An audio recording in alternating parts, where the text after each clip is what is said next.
We have any questions from last week?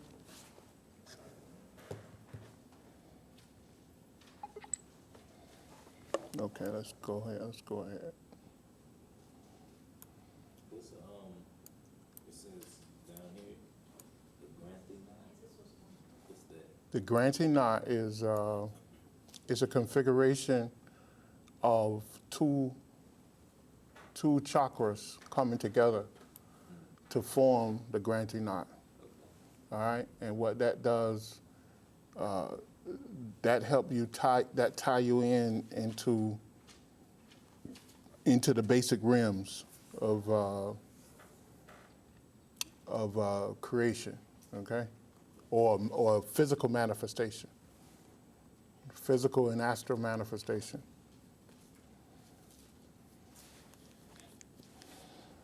In other words, have you studied Tantra yoga? How about Sir Arthur Avalon? I read a little bit of his Serpent Power. Okay. I didn't read the whole thing. Okay, well, in there you have, he talks about how the Shakti consciousness falls down to the base of the spine, and in there, when it gets to that base chakra, that root chakra, the Shakti consciousness is whole, and then when it falls down to that base consciousness, it breaks up, and that's how you have the flow of Ida and Pingala energies. Okay, now when it goes dormant, the 3.5 knot that they talk about is the Shakti power turns into Kundalini, right? Into Kundalini power. And when it turns into the Kundalini power, that's when the natis, the nati energy, the nati only means a flow of energy. And it's a flow of positive energy, negative energy, and neutral energy. Now the neutral energy was the energy falling down, because the neutral energy was the whole energy. It's nata, is Ida nati and Pingala nati together as one. So when it goes down, it comes back out and it creates this elaborate matrix called the nati system, right? And it goes left and right all the way back up to the third eye, or what they call the Christ center, right? And from the base chakra to the Christ chakra, it creates 242,000 nadi pathways. And those nadi pathways is the thing that your consciousness is built upon. Okay, that's how you have the mental bodies, the astral bodies, the etheric bodies, and eventually the physical body. Okay, that's how all that's come about. Now, in doing that, as the natis go up, it moves through various vortex centers. Now, there's the vortex center within the auric structure that this Shakti power have entered is a chakra. That's what a chakra really is. A chakra is a vortex center of energy. Now, as the natis go up, it's attracted to the vortex center.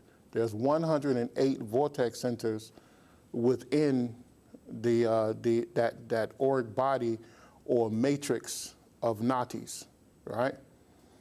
And what happened, the natis go up and they thread themselves through the vortex centers. And that's what we call petals. You ever heard of petals in the chakra centers? They like the petals of the lotus or whatever. Really what that is a flow of energy going through the vortex center, and it creates a sound vibration, okay? And that sound vibration becomes a petal, or what they call in Sanskrit terminology, a bij or bijay, right? Which means a seed sound. And that seed sound it has a creative property to it. And that's the thing that helps form your consciousness. And from that, everything is built. Now, as man move, if the chakra energy moves up to the throat center, what it does, it actually, as it moves past the solar plexus center, it creates a granthi knot to hold the energy in the lower regions, right? Between the base of the spine and the sex center, it creates a granthi knot. Then it moves to the solar plexus center and the heart center, and it creates a granthi knot, right? And then it moves from the throat center to the Christ center or third eye, right here, and it creates a granthi knot. Now, as you move forward in your spiritual development, in order to become a adept of these energies, you have to untie those knots. Now, the base of the spine is a chakra, right? You have to untie the Muladhara chakra in Sanskrit. You have to untie that root chakra, then untie the sex chakra, right? And then you can untie the granthi knot of that chakra, and you become an adept of those two basic chakras. You understand? So that's why the granthi knot is there. Then you move up to the solar plexus chakra, and you have to untie that knot, because a chakra is also can be called a nadi knot. Okay? Although there's many nadi knots within the chakra system, it still can be called a nadi knot. And those chakras, each level of chakra makes up a granthi knot. It takes two chakras to make a granthi knot. So in order to control the energies and the realms of existence with those granthi knots, because remember also, and that's what we're going to go into today, each chakra creates a realm of existence, several realms of existence, as a matter of fact. It creates several realms of existence. So when you control the energy flow of those chakras, you control the realms of of that existence. Okay? You had a question? Yes. So when you were saying the knots, I thought you were saying like that basically you tying your first and second chakra together. I thought initially that you were saying like you begin to be in at that level of consciousness, but actually you're saying that you need to untie those knots so that you can. Yeah, what it does, it actually, in layman terms, it slows down the energy flow. Okay? That's what it actually does. A free flow of mind energy travels 4 million times the speed of light. Okay? So what creates consciousness is when you have a negative energy and a positive energy intersect. Okay? And then consciousness, an aspect of consciousness is brought together. We see that in the physical world too.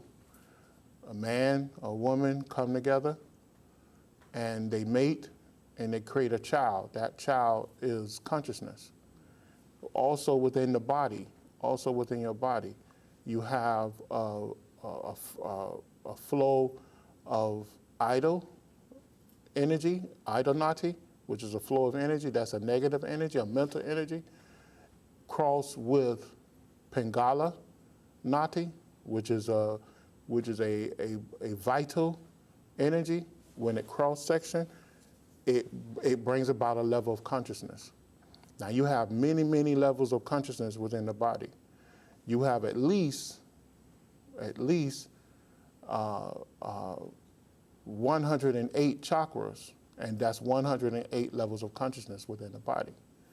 But we focus on 7 major chakras along the spine, because they seem to be the trigger and the controlling point for most of the other chakras. Most of the other chakras are linked to those 7 major chakras along the spine. But it's all about energy and consciousness, okay? So now, going in here, just let's go back and look at chart 5.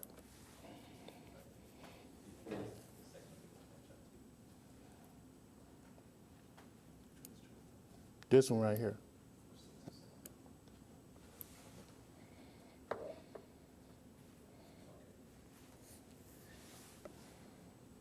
Now, chart 5 is flow of cosmic energy.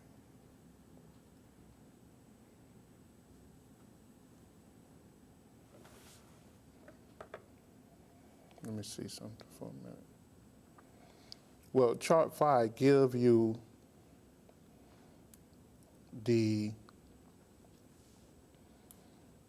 over here on this side, it shows how the sound from Kundalini flows from the base chakra here and goes to each chakra up to the throat chakra, where physical manifestation is brought into being at the throat chakra, at the throat center.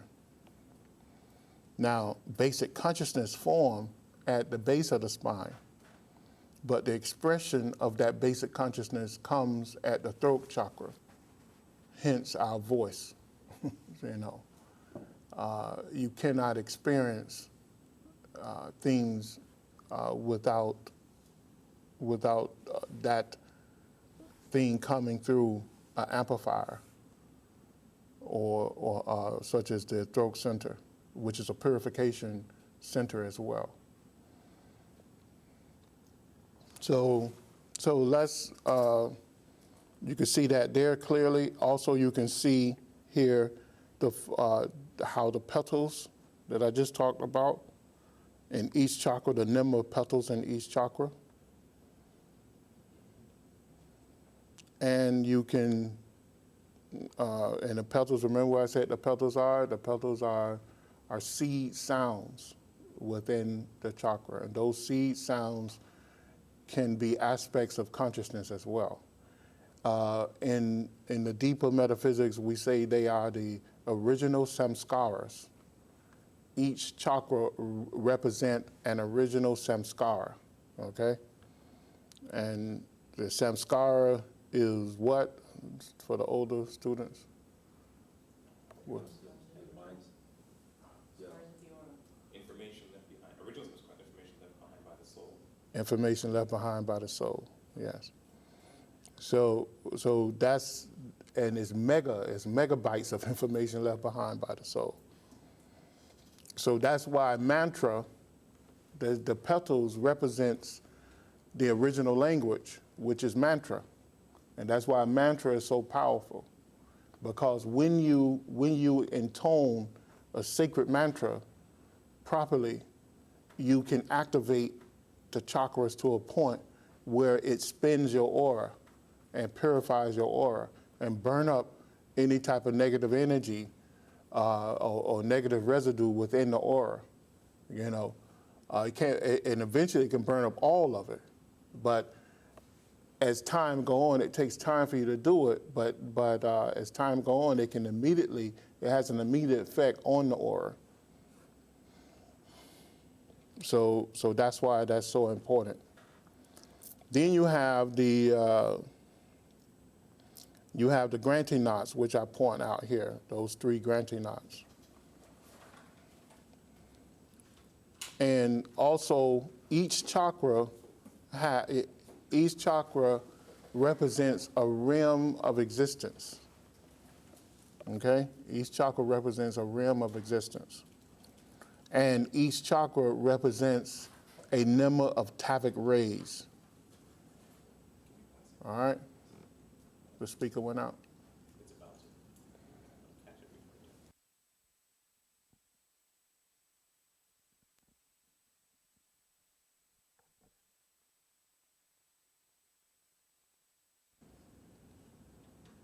Say something. Go ahead. Can you hear me? Okay.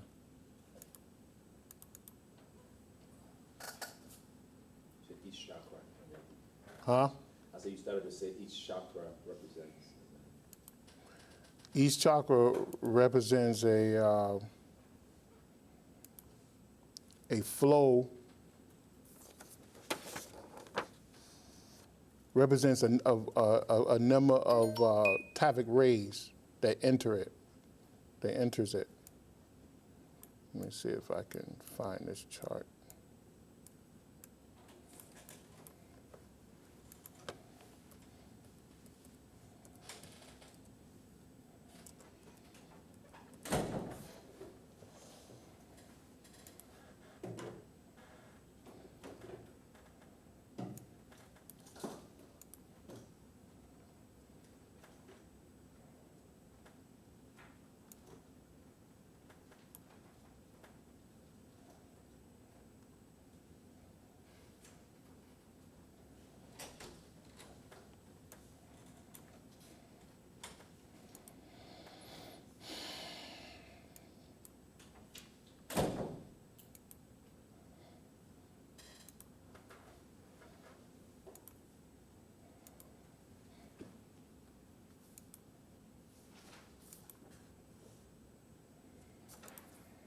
Let's go back here.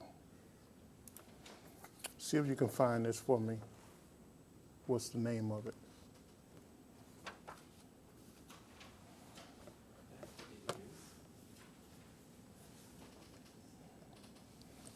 So now, in each Tavic, the Tavic rays actually comes from the sun. And these Tavic rays bombard the earth, the Mother Earth, on all 360 degrees of the earth. The Tavic rays are then deposited within, are collected within the each major chakra, totaling a number of 360, as you see here. They number 360 Tavic rays. Now, each granthi knot has, it gives the total of each granthi knot. The first granthi knot has 118 Tavic rays, which is a total of 33% of the Tavic rays. Okay, that's why in a lot of mystic circles you see the number 33 for some reason. And then the next one is 106 Tavic rays for the second granthi knot, which is a solar granthi knot, and that is 29%, which numerologically, when you break it out, it's a master number as well. It's 11. And the last one, which the granthi knot, which makes up the mental worlds, is 136 Tavic rays. And that's between the Christ chakra and the throat chakra, which is 38%, which is also a master number.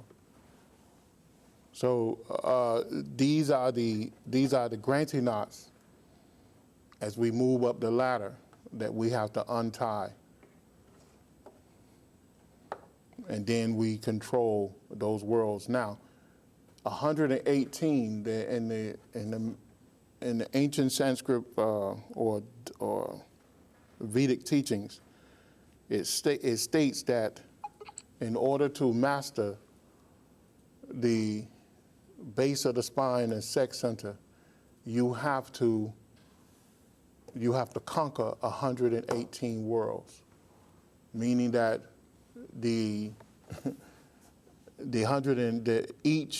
each Tavic ray represents a world of itself. Okay? So that's the ladder of evolution that we're going down.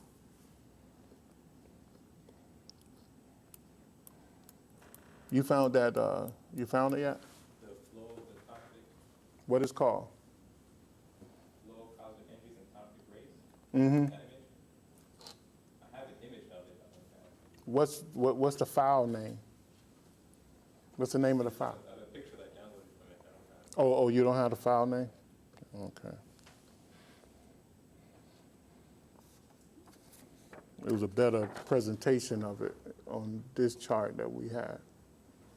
Everybody can see that? You can put that on the, I know.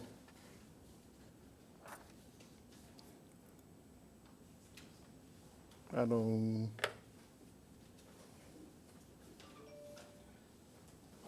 It'll interfere with this, right? It'll knock this off?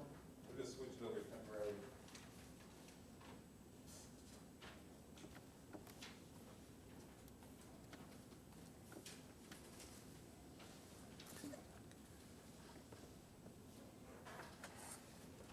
You know how to do it?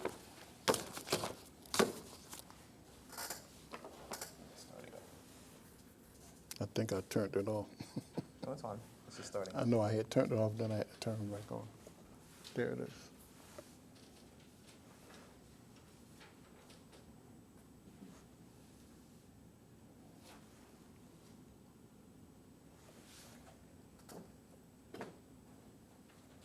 It's kind of hard to read the text still, when the light is on, you turn the light off.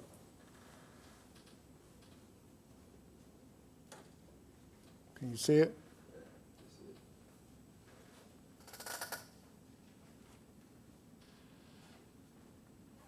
If you hit lamp, it should turn the light on. Where's the lamp? The lamp or light or something like that.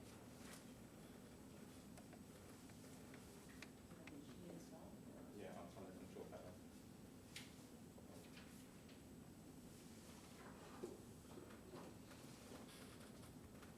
It's just bright. You see it? Is that it? Okay. Oh, that's too No, bright. it's too bright. Oh, shoot. Is that better? Can everybody see it now? I think the first one was better. And the first one was better? Just from through this.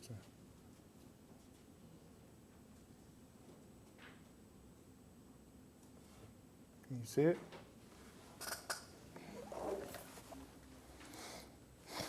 So what this do, it shows you how these Tavic rays leave the sun, and they're conditioned by the earth and the moon. And it shows that like each one of these are the main conditioning energies of those granthi knots. All right? And it also shows the energy level, the energy, the 5 major energies that's centralized in each chakra. All right? And then, of course, it gives the name, the rim, and the number of Tavic rays within each chakra. Now, you'll have to read, I don't know, a couple dozen books to get it this simple.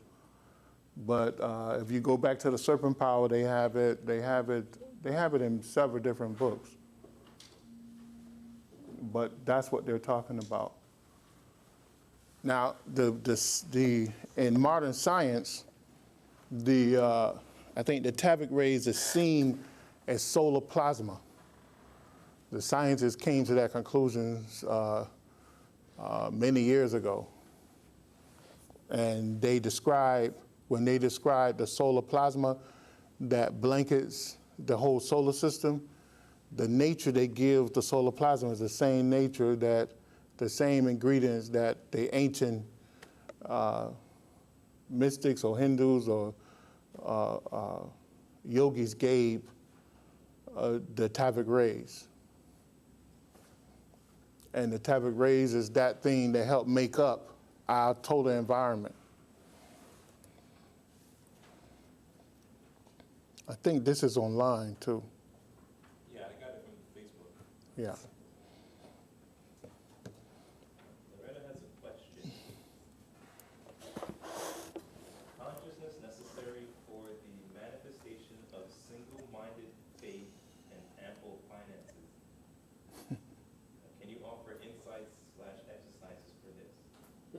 Okay, and, oh wait, did I turn it off? It's on the screen. I just, Okay. Maybe at the end of the class if I have a chance.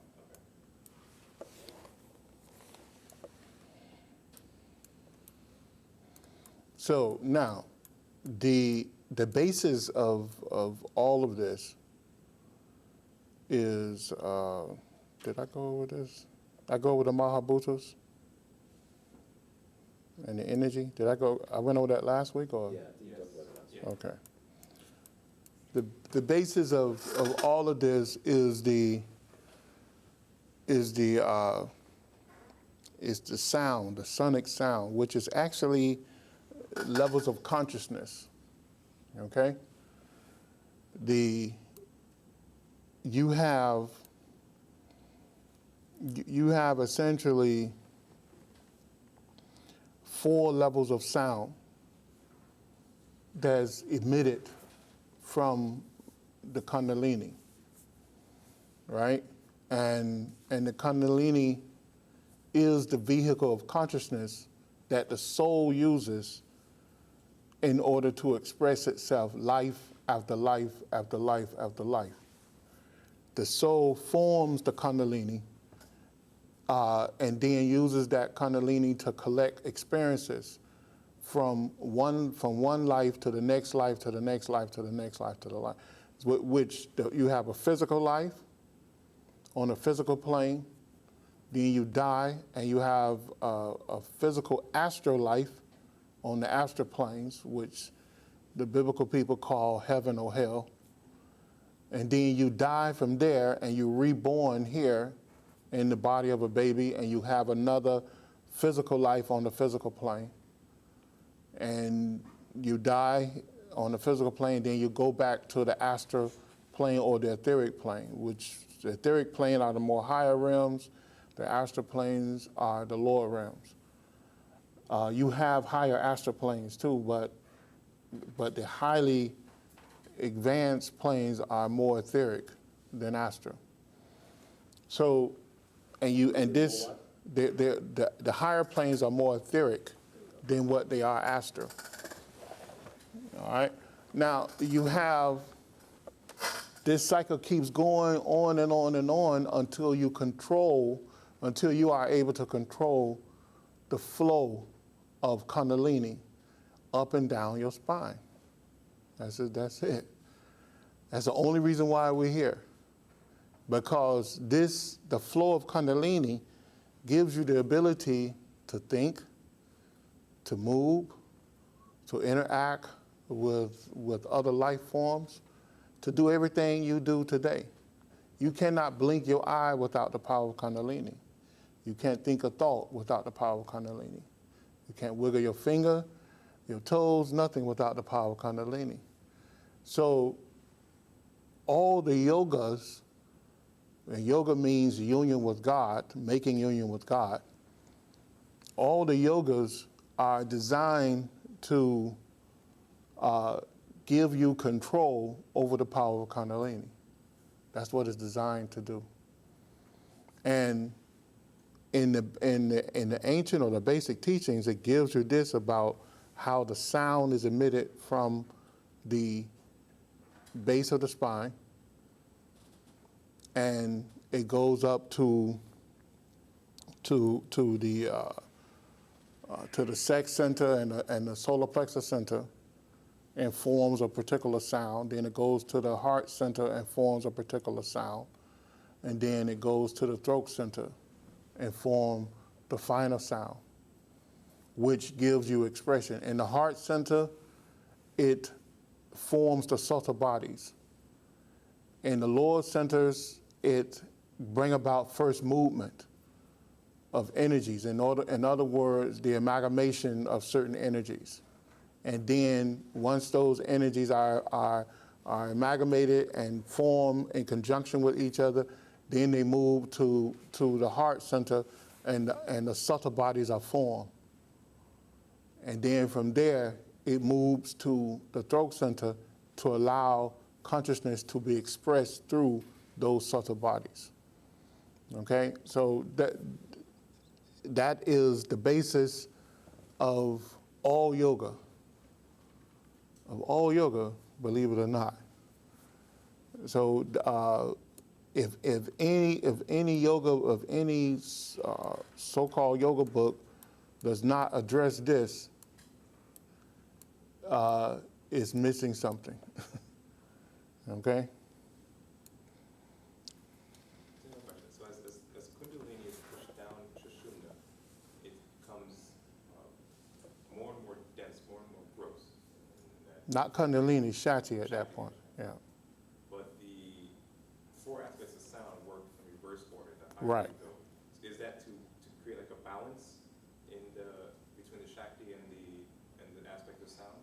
No, well, you got to understand, going down, it becomes grosser mentally, or in a subtle. It's a subtle gross.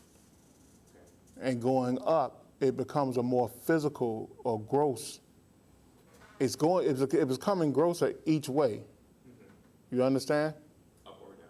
Yeah. And in other words, when the Shakti power, the Shakti consciousness, falls from the crown chakra and falls down through Sushumna, right?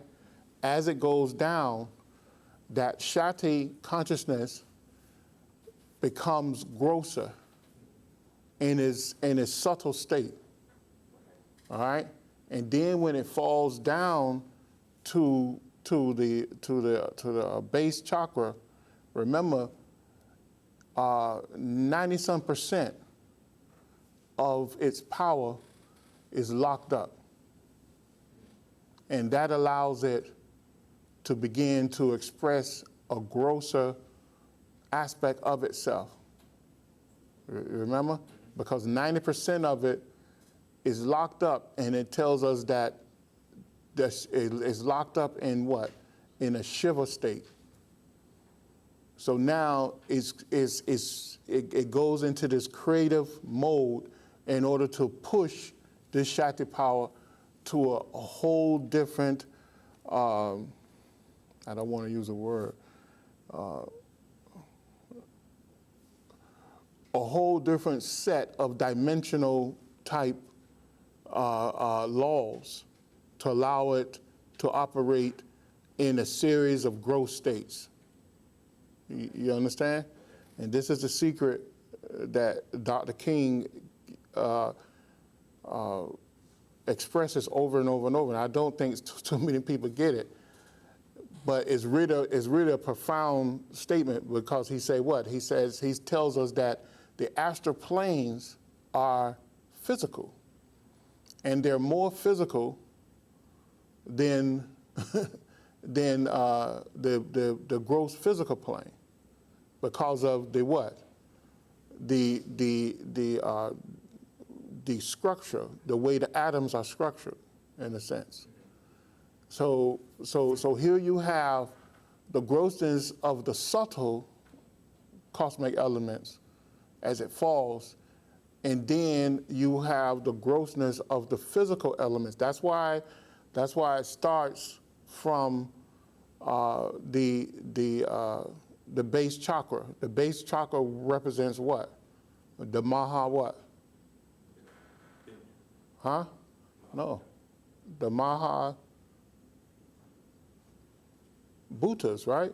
The gross Maha Bhutas, right? The solid Maha Bhutas. That's why it launched from there. It goes into the Shiva state, and then it starts creation all over again. Which is why it does the first aspect of sound there. Yes, and now it's in a whole different dimensional state of being now, right? It comes to a point where we can understand it now. Now it's operating on the 7 dimensions of creation that we know of. Before, we don't know what type of, we know it's 7, but it's 7 times what? You understand? So now, now from there, it moves up, and it becomes grosser in that physical growth state. You understand? Have I lost you? Gross in that physical growth state. Yeah, I got that. You understand it? Okay, so now it's moving. That's why it states it goes into a state of Shiva. See, And in that Shiva state, that's what's being expressed as that power sound. that's what's being expressed as the power sound. Because remember, the power sound, that's the second power sound, Right. as far as we know. The first power sound was what? It was released by the Shakti. The Shiva. Shiva, right? Of what? Of the universe, right? And then and then we have spirit, right? And then well, it's really the third when you think about it, because then from there, spirit releases a sound too, and then you have what? You have the soul. You know, and then from the soul releases another sound, and you have what? You have the Shakti consciousness form, and then the Shakti consciousness goes down, and it goes into the 3.5 knot, and it releases a sound. But when it goes into the 3.5 knot, there at that point, we are told a greater description is given in a sense. We're told that it moves into a Shiva state. And when it moves into this Shiva state, 90%, over 90% goes dormant. And that's how it goes into the Shiva state. And then the physical world is born. It's really created. And that's why the astral worlds are actually on the physical plane. It's not like we say it's on the subtle planes. It's really not. It's a subtle physical plane, because the etheric planes is far more subtle than these planes. And when you go back to the ancient teachings, you will see where the subtle planes, the planes below the heart center, did not exist. You know, it did not exist before 18,600,000 years ago. It did not exist. It came about after that time. See? All right. Okay, so let's go with this.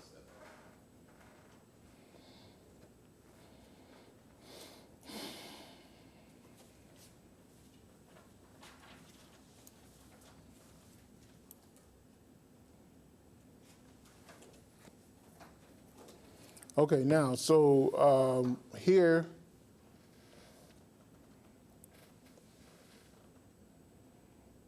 I think we kind of went over this, but this gives you the names of the 7 upper major chakras and the 7 chakras below the base of the spine. Okay? It just reiterates what we were talking about. And then it tells you a little bit about each chakra above the spine. And it tells you a little bit about the chakra, the state of consciousness of the chakras below the base of the spine.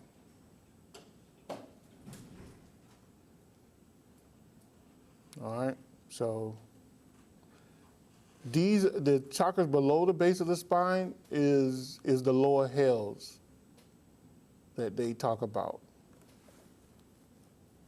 Although Earth is part of hell too, I think. This plane of existence. And the realms of existence, How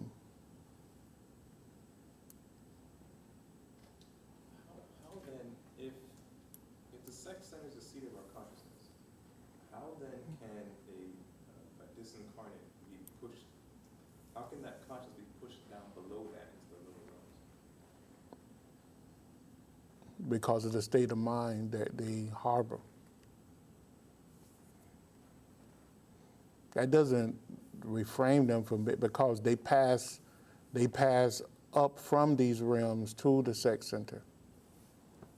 In order to Yeah. incarnate and Yeah. Now, remember what the ancient Hindu teachings and the Tantra teachings tell us, that the centers below the spine is the animal kingdom. This is where the animals congregate, and this is where their chakras are. Our base of the spine chakra is equivalent to the crown chakra that we have to the animals. In other words, the animals strive to reach that level of self-consciousness at the base of the spine, because the animals lack self-consciousness. They are guided by nature on a purely instinctive level. So as they move from life to life to life in different expression of different animals, then at one point they reach, in one of their incarnations, they complete that animal kingdom and they move into the human kingdom. And that's their crown chakra, in other words. So any questions on this? Because I really don't need to go into it. This can be a class of itself, really. So, if you move to a higher chakra, is it possible that your consciousness can fall back down to a lower level, or will you just have to face the negative polarity of that chakra that you're in? What you mean, fall down? You mean be reincarnated as an animal? No, not like coming back through reincarnation, but just degrees of consciousness in your own mind. So Yeah, I mean, you can, because you have passed through this, you can express. I mean, we've seen people express rage and anger, and to the point where they're going to kill someone. That's an animalistic type level of consciousness. That's not a human level of consciousness. Although it seemed like the norm for us, but really it's not. That's mankind allowing themselves to fall back down to that level of consciousness, And it's worse with man, because if man kill, he really has no reason to kill, in a sense, because he have the ability to think his way out of violence, right? To maneuver his way out of violence. An animal usually kill for survival, And but man necessarily, he don't have to kill to survive, although he think he have to.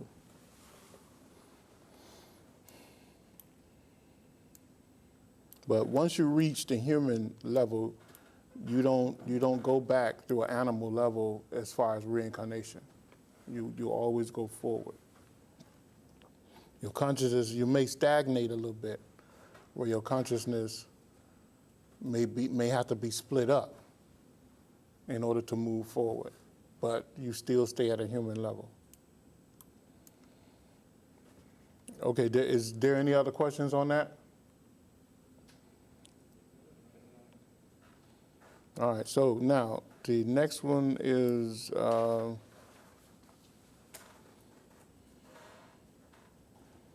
main levels of consciousness and its formation of man can be identified through 7 major chakras along the spine. We kind of talked about this, but let's go into it a little bit more.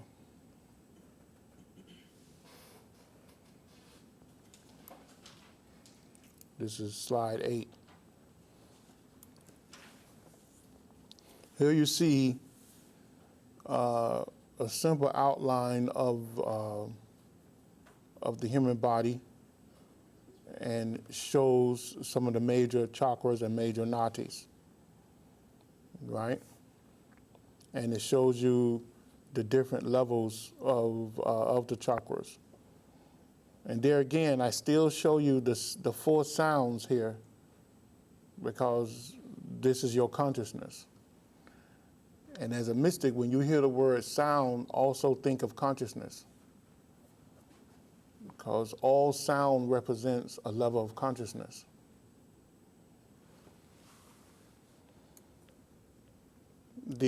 It also shows you the minor and major chakras within the hand.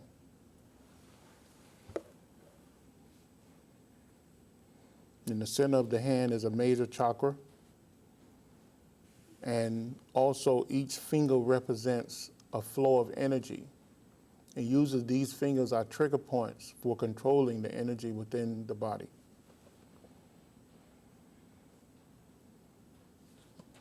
So apana represents the gross energy within the body, and it also represents the base of the spine.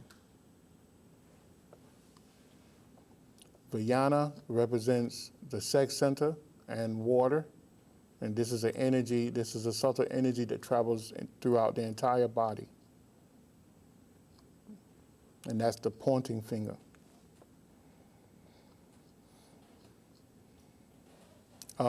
Then you have Samanta, which is the longest finger in the body, represents fire.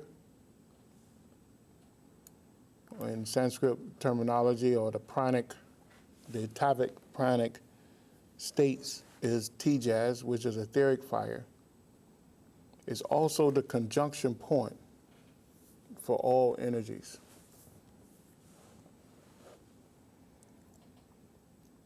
And you have at the ring finger is air, is Prana, which is Vaya, in Sanskrit terminology, etheric air. And the little finger represents ether, or Akasa, and Udana in the 5 major pranas. And it also represents the throat chakra. You say the one that's all over the body is the... It's the sex chakra, yeah. Now, the Udana energy travels in the head, the arms, and the legs. All the extremities, along with the head. And it makes sense because it's the energy of expression. And it's centrally located within the throat chakra.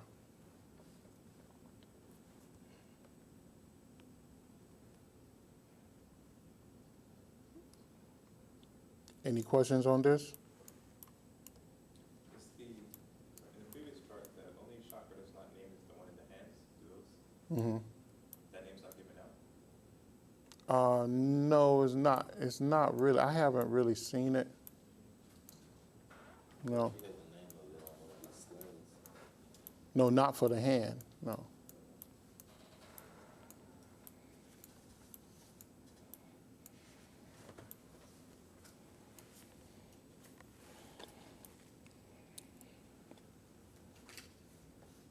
This right here just reiterates what was said above on the slide number 9, unless you all have questions on this.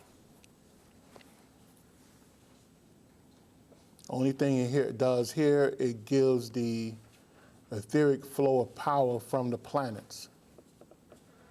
All right? The crown chakra is Mercury. The Christ chakra is Jupiter. The throat chakra is Venus. The heart chakra is Saturn. And the solar plexus chakra is Sun. The sex chakra is Moon. The base chakra is Mars. These specific energies coming from these planets. Yeah. That affect those realms of existence.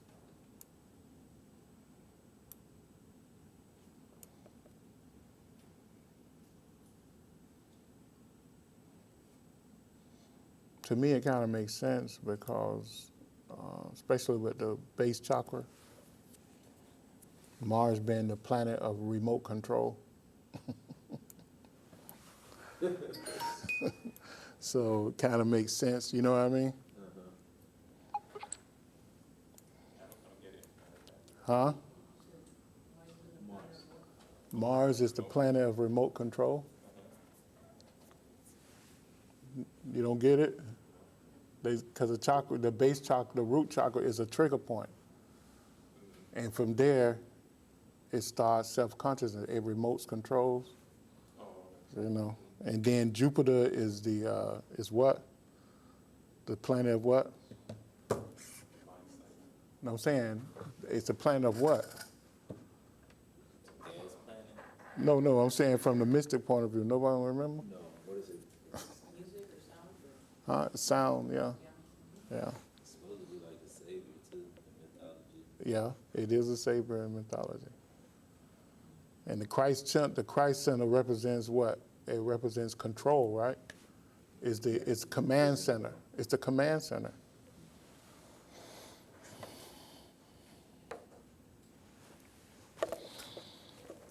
And then Mercury was what? Mercury was the planet of what? The messenger, right? The communication, right? Yeah. And it's at the crown chakra. Huh? It messages everyone because what we get our higher inspiration from where? From spirit. Highest part of Yeah.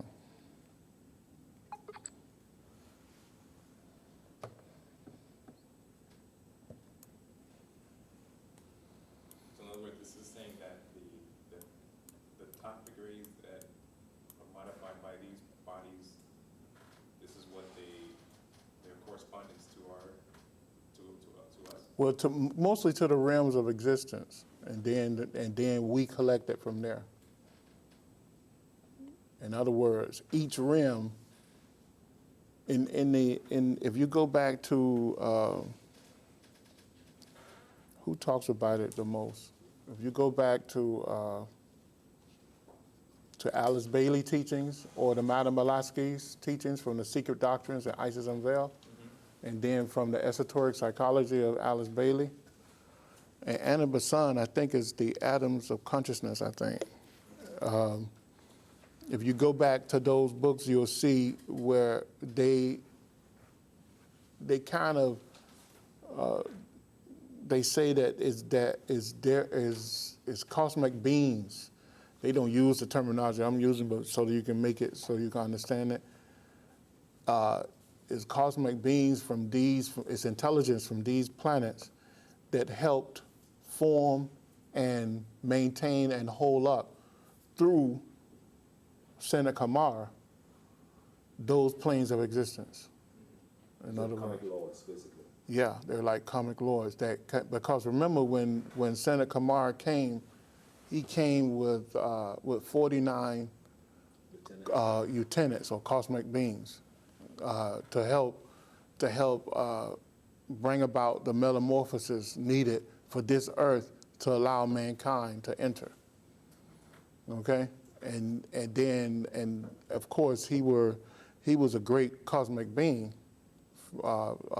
In ancient teachings say he came from Venus, but he was the keeper of the light, so he could have came from somewhere else. You know, as far as we know, at least if you go into the deeper teachings, it looks like he probably came from somewhere else. And to Venus, now in doing that, when he set up his base, or they set it up for him, the ancient city of Shambhala, right? When they set that up to allow him to come, right? He came in full aspect, but with him was that entourage that helped to modify the Mother Earth to allow these lesser souls to come here and have experience. So it was, these planets were the ones who participated in doing that. Yeah. I was gonna say, I was reading something, and it was talking about, it said like 105 or 108 Kumars. But I had heard of Son of Kumar, but it was interesting because I never heard of other Kumars. So maybe it was talking about No, it was not. Well, a lot of people, the ancient books say that there were, I think they say there were 5. He split his consciousness up into 5 different bodies.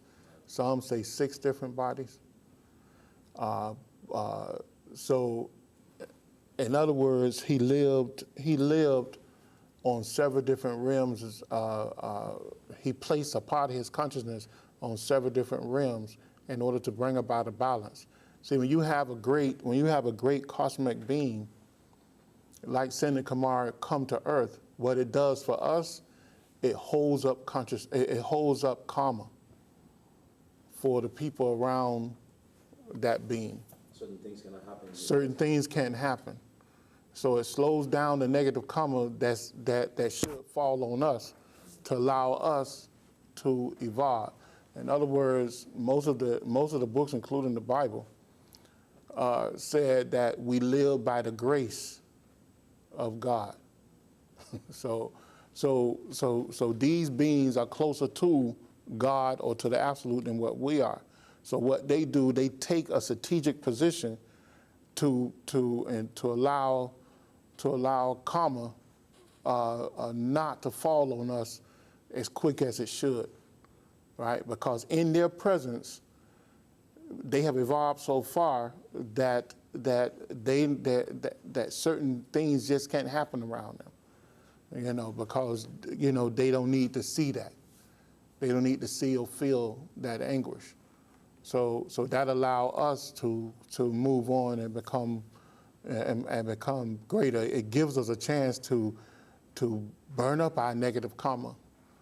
It gives us a greater timetable to burn up our negative karma, to allow us to evolve to a higher state. You want to say something, Dwayne? No, I was just counting, so it was 49 who came to Sen Kumar. Would it be 7 from each? I don't know. I don't know the exact breakdown. But I mean, that wasn't the only thing they did too. You got, and you got to think that there's 49 psychic centers on Earth too. So maybe they were in charge of manipulating the energies from all 49 psychic centers. There's so many ways you can look at it. Madame Blavatsky, when you're reading her book, The Secret Doctrines, instead of saying psychic centers, she called it the 49 fires of Earth. All right? So that's just a key word. So you'll recognize that she's actually talking about the psychic centers of the Mother Earth. Which is the same as saying like a vessel, but you described it earlier, not vessel, but A vortex center. vortex, yeah. A vortex, yeah. Everything here that says minus effect, this is what we did, basically? Where? The minus effect from the solar plexus on down, that's us. That's us, yeah. The Manus effect is is the realms of existence that was created in order to house us here, or to house the mankind, as of 18,600,000 years ago. This really drives it home. Yeah, because what happened is that when these Tavic rays leave the sun, this is pure mind energy. Okay, it's pure akasa, pure nata, and mind energy with endless potential, right? But then it comes into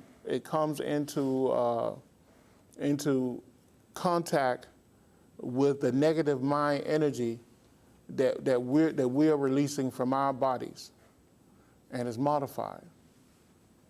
Now, it can operate on the level in which it left the sun. So it can't. So great modification have to happen to it.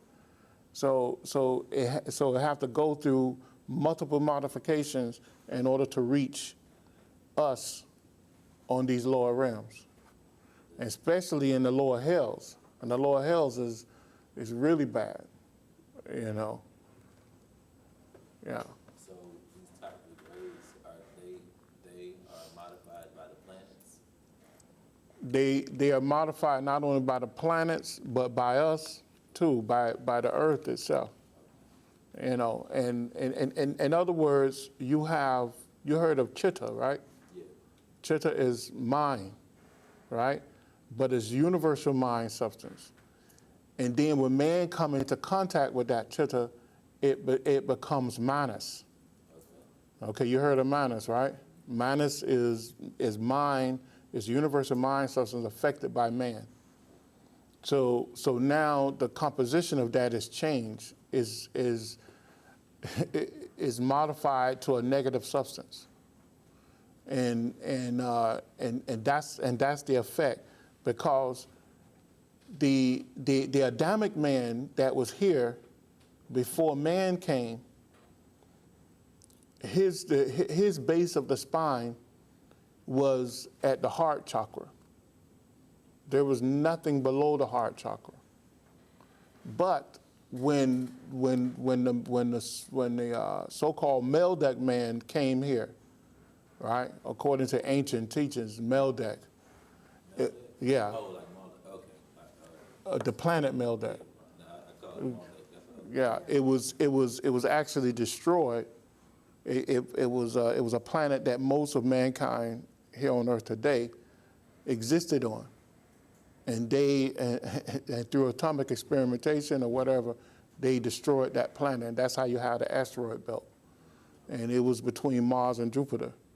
So the great cosmic beings and great solar lords of the or solar logos of several different planets, they decided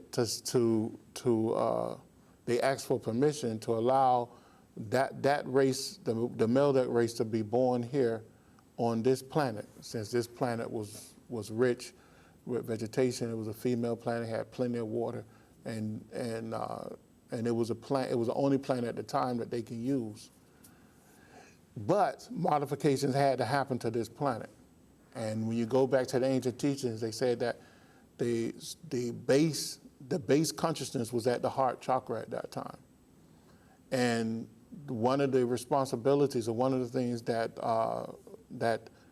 Senator Kamar had to do, was to modify the realms of existence here on Earth to allow mankind to start at a lower chakra.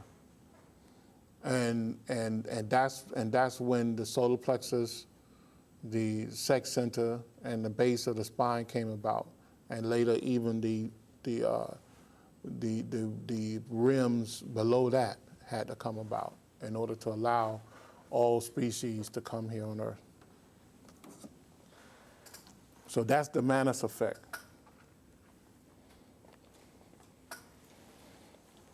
Okay, so I think that's it. This last one is, it gives you the chakra seed mantras. It gives you the main mantra for each chakra, and it gives you the sonic Kundalini power names. As that sound go up, the Kundalini energy goes up. It changes names, and it shows the corresponding petals. And the Tavic rays and the realms of existence.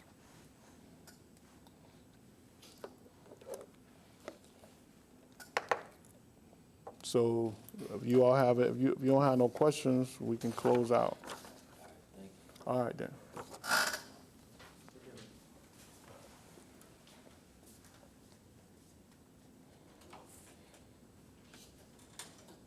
Is there any questions? We see the syllables repeat, like say, strokes and the vowels A, I. Those are, it's not just A, it's like, different pronunciations. Yeah, I gave the abbreviated, all of them are abbreviated. Those are the 50 letters of Sanskrit. but they are expressed in different ways.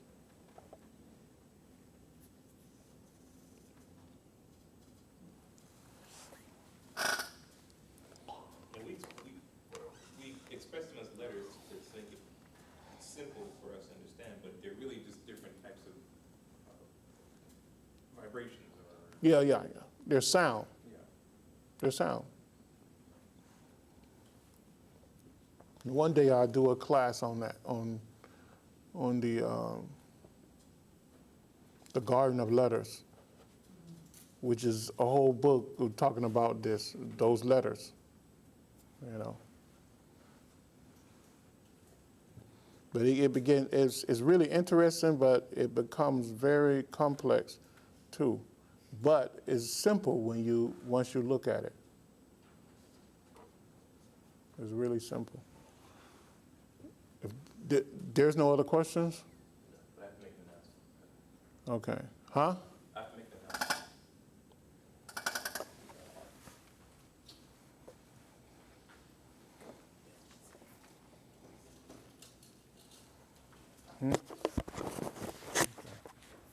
We're not coming back. Yeah. But should we just take the whole month off? Huh? Should we just take the whole month off? You want to do that? Because then we would come back on the 27th.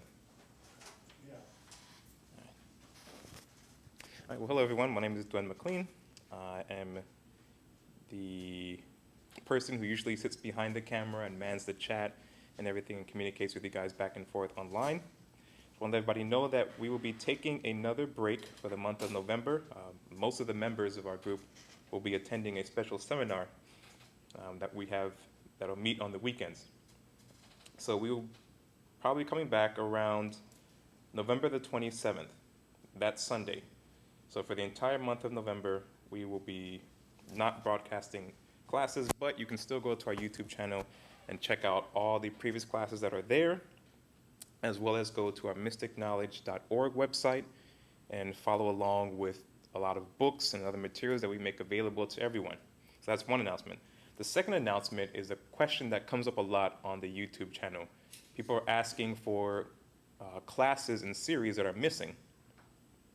Most of those classes are set to private because of the sensitive nature of the material that was made available in those classes. If you want access to those classes, send us an email at mystickknowledgecenter, all one word, at gmail.com. That's mystickknowledgecenter@gmail.com. Make sure you tell us specifically which classes you want access to. The reason for that is those classes are submitted to Nehemiah, and then we approve them on a case-by-case basis. If you are approved, then that email that you send your request from will be added to a list, and then you'll get another email from YouTube saying that you are able to view that class. So make sure the email you send us from has access to YouTube or is part of your YouTube account. Third, and finally, a lot of you have also asked, how can you help support the International Mystic Knowledge Center? Now, we do accept donations through our PayPal portal. That link should be available in most of the videos. If not, send us an email as well, and I'll give you the direct link to our PayPal portal. But we do not charge for any of our classes. All of our classes are free. Nehemiah does not get paid, and everyone here is volunteers. So if anyone says that we are charging for the classes, that is not true. Everything that we offer is free of charge, and we operate 100% on donations, either by donations of time or donations of money or whatever resource.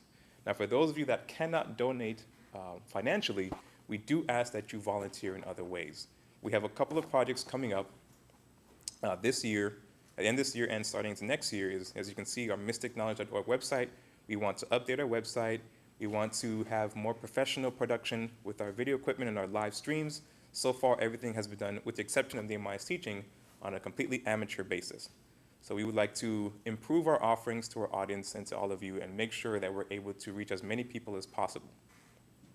So if you're able to web design, coding, or anything like that, we ask you to volunteer your time and energy so that we can improve the website and make it better and more accessible and easier for students to follow along. If you do want to volunteer, please send another email to mystickknowledgecenter@gmail.com, and specifically delineate that you wish to volunteer, whatever you can volunteer. Your time and any type of skill or resource you may have. I will personally respond to you because I'll be handling all the volunteer aspects and upgrading of this site and the upgrading of the YouTube and equipment, things like that. If you want to donate money or other types of resources as well, send an email to mysticknowledgecenter@gmail.com, and I will get back to you with ways how we're going to organize the volunteers, organize the donations and things like that, and get everything moving so that in 2017, we can go ahead and launch all these new projects. That's it. We're going to close with a word of prayer. Thank you for watching, and we'll see you, I don't know if you guys can see me, next week, or when we come back in November. But we're here next week. Hmm? We're here next No, we're not here next week. We're not here No, next week. no. This is the last class with this series. And that's why you were saying to do like a full month to make it easier, like Yeah, November? so just one day coming back. Yeah, that's Thanksgiving weekend too, right? The last, on the Saturday, Thanksgiving. Where is the?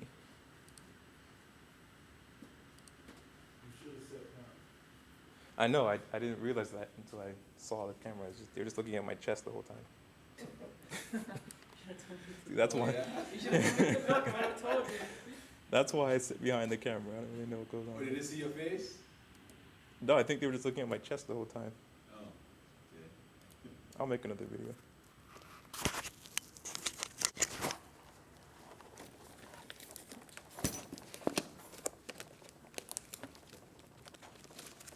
Okay. The New Lord's Prayer.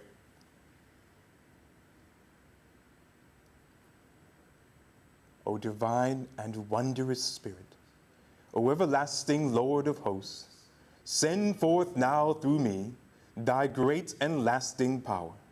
Allow me, Almighty God, the lasting privilege of radiating to all the world thy great love, so that those who suffer may be given the power and energy to rise above their weaknesses. Almighty God, in great humility do I ask you to send forth your power, to give to me this great lasting privilege of being a channel, so that my suffering brothers may be helped and guided and healed and lifted into thy light, so that they who know not may look up and in doing so receive to their higher selves your divine counsel. Almighty God, this day have you granted me a divine privilege. I ask you now to give to me the strength so that never again will I turn from my inner vision of you. O great peace, great peace, great peace. In praise of your greatness, O